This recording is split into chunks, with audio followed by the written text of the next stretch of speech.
Привет, меня зовут Светлана. На календаре 29 июля 2023 года. Сразу после представления прогресса моей многоцветной вышивки ее первый урок мы соберемся в нашем светском клубе, чтобы позаниматься вышивкой и одновременно совершить экскурс в VI век до нашей эры. Нас ждет одна из древнейших историй воцарения самозванца, сведения о которой сохранились в письменных источниках. И компанию нам сегодня составит маг Гаумата. Он может быть первый из самозванцев, о котором повествует история. Войско взбунтовалось. Говорят, царь не настоящий.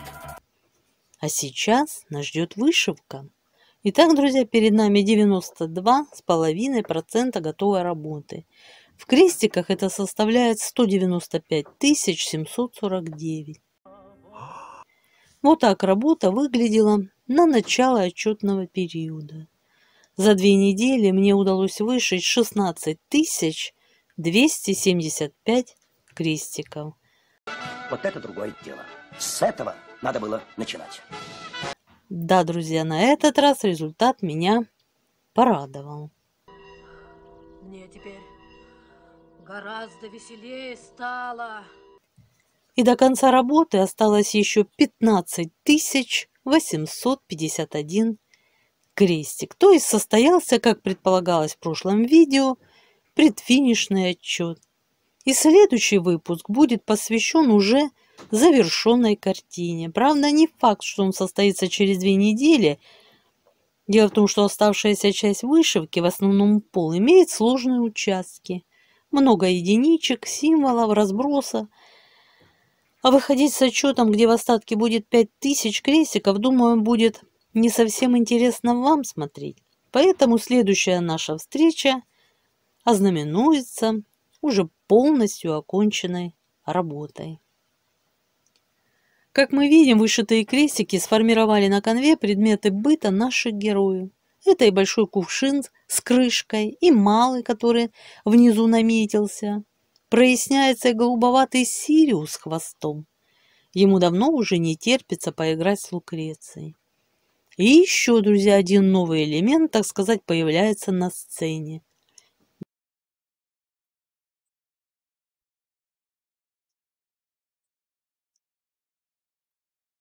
Да, тарелочка с голубой каемочкой. И, наконец, значительно удлинилась юбка Мэгги и фартук с очаровательными складками. Да, работа имеет как сложные участки, присущие многоцветкам, так и легкие, островками отдыха, где значительные области, как я говорила в ранних видео, вышиваются одним символом. В общем, вышивается картина в целом интересно, несложно, и результат меня вполне устраивает. Итак, друзья, достижения обозначены, результаты продемонстрированы, впечатления озвучены.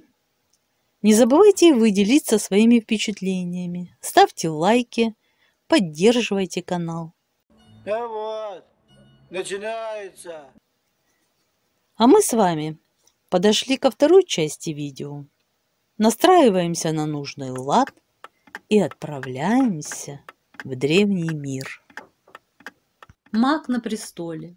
Маг Гуамата, он же Лжебарди, может быть первый из самозванцев, о котором повествует история. К сожалению, повествует она сбивчиво, невнятно, а подчас из чужих слов. Поэтому действо о царе магии обычно относится к числу сюжетов, о которых почти каждый что-то когда-то слышал, но, как правило, и не более того. Одна из древнейших историй воцарения самозванца, сведения о которой сохранились в письменных источниках, произошла в VI веке до нашей эры. Кир, создавший Великое Персидское царство, погиб в походе на Массагетов. Престол царя царей в 529 году до нашей эры унаследовал старший сын Камбис. Правителем он оказался решительным и энергичным, но был подвержен внезапным вспышкам гнева. Младшего брата Бардию Камбис счел соперником и велел тайно убить. 525 году Камбис завоевал Египет, и, как сообщает египетский источник, величайший ужас охватил страну. Завоеватели бесчинствовали, оскверняли храмы. Сам Камбис нанес смертельную рану священному быку Апису, которому в Египте оказывали божественные почести. Возможно, таким образом царь продемонстрировал собственное превосходство над египетскими богами. А может, это случилось во время одного из приступов безумия, которыми страдал Камбис. Впоследствии персидский царь пытался придать собственной власти в Египте легитимный характер, объявил себя фараоном, принял посвящение и распорядился привести в порядок оскверненные солдатами храмы. Была пущена в ход легенда о рождении Камбиса от брака Кира с египетской царевной Нефертидой, дочерью фараона. Царь основал новую 27-ю династию фараонов Египта. Но на этом успехи Камбиса закончились. Поход на Карфаген сорвался из-за того, что финикийцы, верно служившие персам в войне против Египта, отказались сражаться с родственным народом. А походы в Нубию и оазис Амона закончились несчастливо из-за лишений, которые войска персов претерпели в пустыне. В Мемфисе, столицу Египта, армия Камбиза возвратилась потрепанной и усталой. Египтяне при виде бедственного положения захватчиков подняли восстание, которое Камбиз подавил с присущей ему жестокостью. Зачинщик восстания, бывший фараон Псаметих III, был казнен, страна усмирена, но покоренные народы волновались, а сами персы, составлявшие лучшую часть царского войска, начали роптать из-за тягот непрерывных походов и сражений.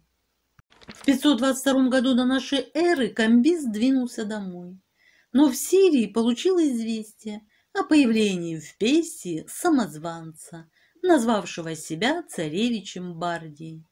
Это был Гаумата, происходивший из медийского племени магов. Брата Гауматы Камбиз оставил управлять царским двором, отправляясь в Египет. Управляющий, должно быть, слышал о неудачах царя, видел недовольство армии и ропот провинций, а потому решил воспользоваться тем, что Гаумата внешне очень походил на убитого Камбизом царевича Бардию. Узнав о появлении Бардии, которого считал мертвым, царь пришел в замешательство и вызвал доверенного слугу Приксаспа, которому поручал убить брата. «Так-то ты выполнил мой приказ». Убийца, распростертый у входа в шатер, поднял голову. «Это весь ложно, о царь. Я сам исполнил твой приказ и похоронил Бардию». Камбис нахмурился. Только он и убийца доподлинно знали, что Бардия убит, что человек, захвативший власть в Персии, самозванец. Однако предъявить доказательства того, что претендент на престол является самозванцем, Камбис не мог, ибо это означало сознаться в братоубийстве. Такая ситуация привела Камбиза в ярость. Он велел собираться в поход против Лжебардии, но, садясь на коня в горячке, ранил себя мечом в ногу и вскоре умер от раны. Вообще, смерть Камбиза произошла при довольно странных обстоятельствах. Существует версия, что он покончил с собой. А египетские жрецы распространили слух, что смертельную рану царь нанес себе точно в то же место, куда поразил божественного Аписа, и что таким образом свершилась месть старых богов Египта. Как бы там ни было, в 522 году до нашей эры на престоле царя царей оказался самозванец, и даже не перс, а медианин. Хотя Гаумата выдавал себя за персидского владыку, особого доверия к персам он, видимо, не испытывал и старался приобрести симпатии покоренных народов. Одна за другой все области обширной державы объявили о своей покорности. Армия стала под его знамена. потому что не было в стране другого человека, который был бы сыном царя царей, и в силу этого владыкой над всеми персами. На базарах и дорогах царства все славили нового царя. На 3 года освободил он своих подданных от налогов и от тягот военной службы. Только среди знати росло глухое недоумение и недовольство. Почему новый царь не выходит из дворца? Почему он не принимает никого из знатных людей? А что, если этот человек не Бардия? Кое-кто из вельмож припомнил, что маг Гаумата был очень похож на Бардию. У одного из придворных зародилось подозрение, что власть в царстве захватил маг Гаумата. Но мысль эта была слишком страшной, чтобы ее можно было высказать вслух. Дочь этого придворного находилась в гареме царя. Через евнуха он решился послать ей записку. «Федима, дочь моя», — писал он, — «правда ли, что человек, который теперь твой муж, сын Кира?» «Не знаю», — отвечала дочь, — «мы в гареме не знаем чужих мужчин, и раньше Бардии я никогда не видала». На другой день, позванивая полученными монетами и бормоча проклятия, евнух прятал на груди новую записку. «Если сама ты не знаешь сына Кира», — писал придворный, — «то спроси Атосу, кто такой супруг ее и твой. Она ведь хорошо знает». Дочь отвечала, что ни с Атосой, ни с другими женами она не может теперь перемолвиться и ни словом. Как только этот человек, кто бы он ни был, сделался царем, он отделил нас одну от другой. Это было уже странно. Но у мага Гауматы был один признак, по которому его нетрудно было опознать. В свое время Кир за какую-то провинность отрезал ему уши. «Когда он уснет, — писал придворный своей дочери, — ощупай его уши. Если он окажется с ушами, то знай, что супругом имеешь сына Кира. Если без ушей, то ты живешь с магом». Федима долго боялась сделать это. И если человек этот действительно окажется без ушей и поймет, что тайна его раскрыта, он, несомненно, убьет ее. Наконец, когда настала ее очередь идти к мужу, Федима решилась. Утром придворному стало известно, что под личиной царя скрывался человек без ушей. Это был маг Гаумата. Не сразу решился придворный открыть эту тайну своим друзьям. На следующий день в его доме собралось 6 самых. Прежде чем открыть им то, что стало ему известно, придворный потребовал, чтобы они дали клятву сохранить все в тайне. Они поклялись богами в верности друг другу. Узнав же страшную новость, растерялись. «Лучше бы я не приходил сюда и не знал ничего», — подумал каждый. Выступить сейчас против мага было невозможно. У них не было ни солдат, ни верных людей. Отложить расправу, пока удастся собраться силами, тоже было нельзя. Если маг узнает о заговоре, их ждет страшная смерть. Но не всех. Одного из них, кто донесет, маг пощадит. Вот почему каждый, для того, чтобы его не опередил другой, прямо из этого дома наверняка поспешил бы во дворец. Об этом думали все, но никто не решался сказать вслух, пока не заговорил сын царского наместника Дарий, бывший среди них. «Мы должны действовать сегодня же», — сказал он. «Если сегодняшний день будет упущен, я сам донесу обо всем магу». Между тем маги тоже не теряли времени даром. Они догадывались, что их тайну могут раскрыть, и над ними нависнет опасность. Поразмыслив, братья пришли к выводу, что им надо сделать приксас по своим другам и союзникам. Он столько натерпелся от Камбиса. Даже сына его не пощадил жестокий царь, убил выстрелом из лука. Маги знали, каким большим уважением пользуется Приксас у персов.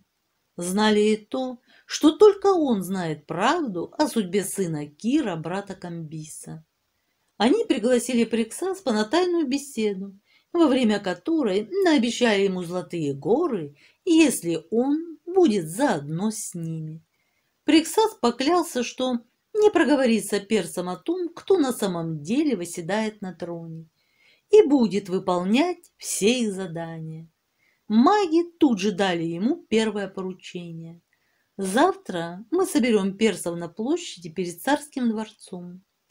Ты поднимешься на башню и обратишься к собравшимся со словами, что персами правит Бардия, сын Кира, и никто другой. Призовешь их не верить никаким слухам на этот счет». Приксас поднялся на башню. Взоры тысяч людей устремились на него. Маги тоже не спускали с него глаз. Приксас повел речь о предках Кира, потом о самом Кире и о том, как много хорошего сделал для персов этот царь. Маги с нетерпением ждали, когда же наконец он произнесет слова, которые развеют подозрения персов. Но Приксас неожиданно громко объявил, что Бардии, сына Кира, нет живых, а сейчас правят маги. «Плохо придется вам, персы, если вы не избавитесь от них и не расправитесь с ними», — закончил он речь и бросился головой вниз. А в это время к дворцу уже двигались заговорщики во главе с Дарием. Они не знали, что произошло на Дворцовой площади. Когда же узнали о речи Приксас по его гибели, стали советоваться, стоит ли нападать на магов при таком стечении народа. И решили, что нельзя упускать удобную возможность. Они были из знатных фамилий, и стража не посмела чинить им препятствий. Но во внутреннем дворе путь им преградили евнухи, которые обнажили мечи. Заговорщики быстро уложили на месте стражи гарема и бросились во внутренние покои. Братья-маги находились там и обсуждали, что им следует делать. Услышав за дверями крики и звон оружия, они сразу догадались, что случилось. Один из братьев взял в руки лук, другой схватил копье. Они вступили в схватку. Одному из персов маг угодил копьем в глаз, другому нанес удар в бок. Но лук для ближнего боя не годился, и потому схвативший его маг выбежал в соседнюю комнату, захлопнув за собой дверь. Дарий с одним из друзей пустились вдогонку. Они настигли мага, и началась схватка. В темноте перс и маг упали на пол, тщетно пытаясь одолеть друг друга. Дарий в нерешительности стоял над ними с занесенным мечом, не зная, что делать. «Бей мечом!» — крикнул заговорщик, который боролся с магом. «Я могу убить тебя? Убей хоть нас обоих, но маг должен погибнуть». Дарий взмахнул мечом и убил мага. Так повествует об этой странной истории Геродот.